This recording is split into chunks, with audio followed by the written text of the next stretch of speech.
हिंदुस्तान की आवाम से कहना चाहता हूं कि ये जो घरों को तोड़ने की साजिशें हैं, इस लड़ाई को लड़ने के लिए आपको तरीके बदलने पड़ेंगे।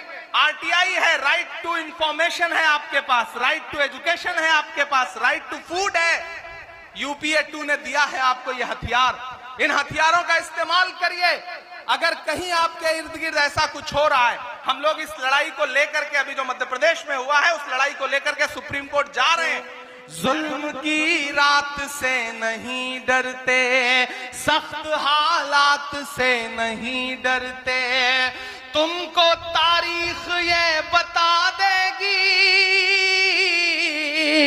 तुमको तारीख ये बता देगी, हम किसी बात से नहीं डरते, कि सर झुकाने का हुक्म जब आया और भी सर उठा के निकले हैं, नारे हक लगा के निकले हैं। थके क्या? और रमेश सोज का शेर है कि नया पाने की चाहत में पुराना छूट जाता है, तुझे अपनाऊं तो मुझसे जमाना रूठ जाता है।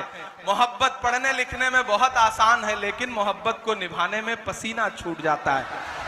तो आप भी हमारी मोहब्बत में बैठे हैं, हम भी आपकी मोहब्बत में यहां खड़े हैं। मैंने कहा ना, मैं रात में शाम में लंदन से लौटा और सो भी नहीं सका था। हाँ, मैं वो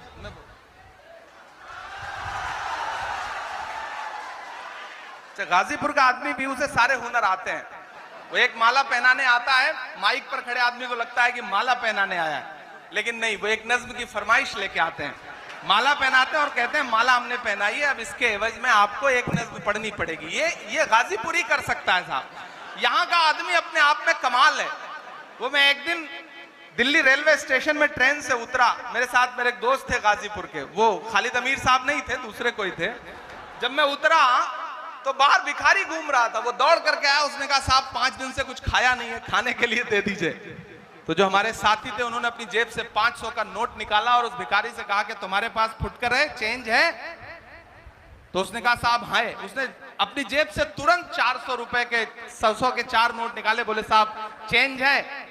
तो उसका 400 देख करके गाजीपुर के भाई साहब ने उससे कहा कि जब तुम्हारे पास पैसा है तो जाओ उसी से कुछ खा लो, हमें देने की क्या जरूरत है। फिर अपना 500 पलट के जेब में रख लिया। ये हुनर गाजीपुर को आता है, अल्हम्दुलिल्लाह। अल्लाह सलामत रखे। आप अपने लिए एक बार जोरदार ताली बजाएं। और मेरा मानना है,